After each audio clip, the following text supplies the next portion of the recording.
A long, unthinkable rupture inside NATO is now being openly discussed in France. What once sounded like political fringe talk is suddenly entering the mainstream. From Washington's pressure tactics to troop movements in the Arctic, tensions are boiling. And now, Paris is asking a dangerous question. Does NATO still serve French interests? For decades, the notion of France walking away from NATO was treated as heresy, a fringe idea unfit for serious debate. That taboo is now cracking.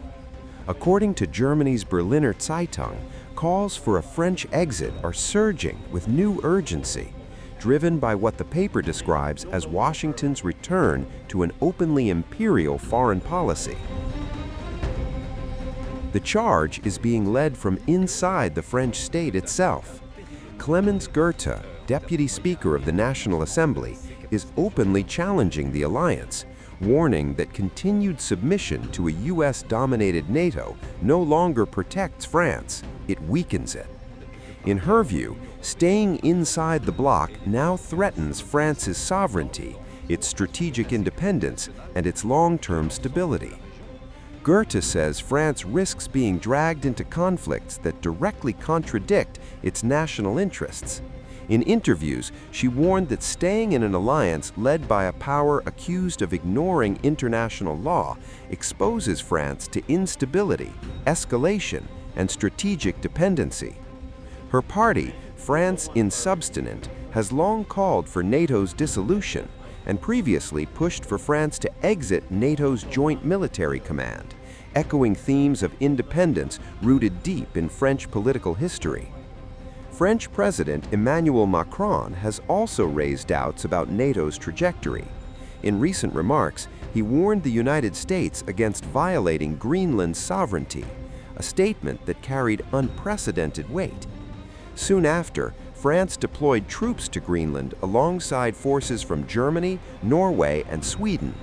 French officials described the move as a strong political signal, one aimed not at Moscow, but at Washington. The Arctic island has emerged as a new fault line inside the alliance. Talks between Denmark, Greenland, and US officials revealed what diplomats described as fundamental disagreement with the Trump administration. President Donald Trump has again refused to rule out acquiring Greenland, declaring he will not give up options. The remark sent shockwaves through Europe, stunning Allied leaders and dragging once unthinkable ambitions into the open. What was dismissed as bluster is now being treated as a serious strategic threat, pushing Arctic security and transatlantic trust into open confrontation. Mr. President, on NATO, right now it sounds like you are saying that you would potentially acquire Greenland by force. That would be a NATO country. The United. Are you saying that? Would you do that? No, you're saying that. Would you I acquire didn't it by say force? it. No, you're telling me that that's what I'm going to do. You don't know what I'm going to do.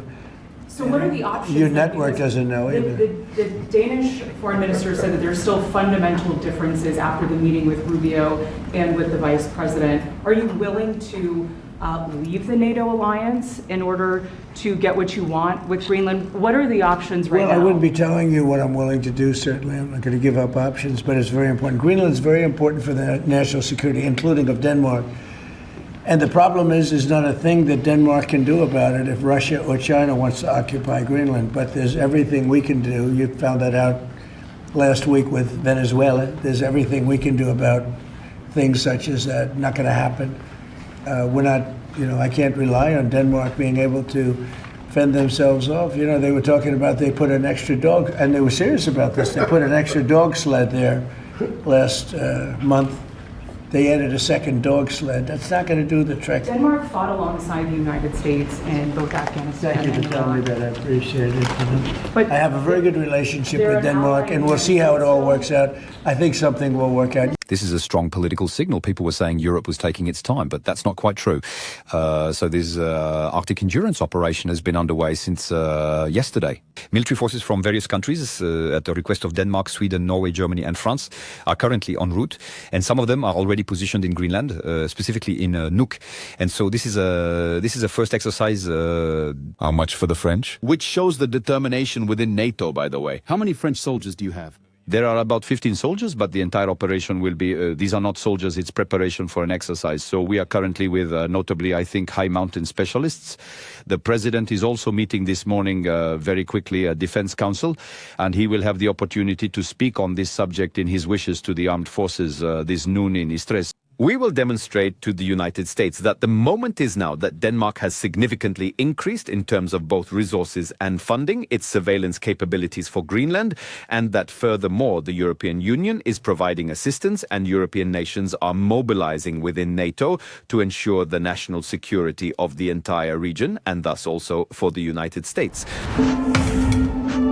The European Union's NATO allies seem to have surrendered before US President Donald Trump over the Greenland takeover move. According to Russian news agency RIA Novosti, EU NATO members are preparing to send just over 30 troops to Greenland for its defense at Copenhagen's request. 7 European countries in the bloc have already announced their intention to send troops, and a total of 34 soldiers are expected to arrive in Greenland soon. Imagine 34 troops to defend Greenland from Trump's takeover. The figure looks more like a joke, and Trump's dream to make Greenland 51st state of the United States now looks inevitable. On Wednesday, the Danish armed forces announced that they would strengthen their military presence in the area in close cooperation with NATO allies and intensify training activities on the island. The largest groups are being sent by decision of Paris and Berlin. French media reported the arrival of a 15-person group. French President Emmanuel Macron stated that ground, sea and air assets will arrive in Greenland in the coming days to reinforce this contingent. France and the Europeans must continue. In any place where their interests are threatened, to maintain a presence without escalation, but unyielding on the respect for territorial sovereignty. I was referring to Ukraine. In Greenland, an autonomous territory of the Kingdom of Denmark, It is the Europeans who have a particular responsibility, because this territory belongs to the European Union, and because this territory is also that of one of our important NATO allies. France has made the decision to join the exercise that was planned and initiated by Denmark in a fully sovereign and independent manner within the framework of Arctic endurance. Our first team of French military personnel is already on the ground. It will be reinforced in the coming days by land, air, and naval assets. And I would like to thank the scheme for having promptly, through its Danish partner, organized everything and been able to respond to the very concrete demands that were made. This is the role that France must fulfill, to be prepared and available when facing the assessment of a threat, to know how to adapt effectively, and to stand firmly alongside a sovereign state to help protect its own territory. Germany has sent 13 military personnel to Denmark, who along with representatives of other countries will travel to Greenland. The remaining NATO countries that have joined the initiative are sending relatively modest numbers of troops. The Norwegian and Finnish defense ministries intend to send 2 officers each, while the United Kingdom and the Netherlands intend to send 1 officer each. Sweden Prime Minister Ulf Kristersson announced on Wednesday that officers had already arrived on the island at Denmark's request, but did not specify their number. However, not all European countries are ready to participate in the support that could anger Donald Trump. Polish Prime Minister Donald Tusk has already refused to send troops to the Danish island. Today, this is perhaps not the appropriate place or the moment for a detailed analysis of geopolitical and military consequences of a potential armed intervention by the United States in Greenland. This would be, in a political sense anyway, and from our perspective, a disaster. Does this signify a conflict, or is it an attempt at the annexation of territory? A country that is a member of NATO, attacked by another country that is a member of NATO, and what's more, it's the United States, well, that would be the end of the world as we know it, which for decades has guaranteed our security, not only for us. It also guaranteed this global order based on NATO solidarity, which restrained throughout the world, and especially in Europe, in North America, it held back evil forces related either to communism or to terrorism or with other kinds of forms. International aggression and attempts to undermine international order. Also, I don't want to anticipate that. I mean, I don't want to speculate if that's possible. You are aware of my critical attitude regarding many decisions and many events that occur on the other side of the Atlantic. I have never concealed this, and I can only reiterate what I have known from the very beginning. That unfortunately no scenario can be ruled out.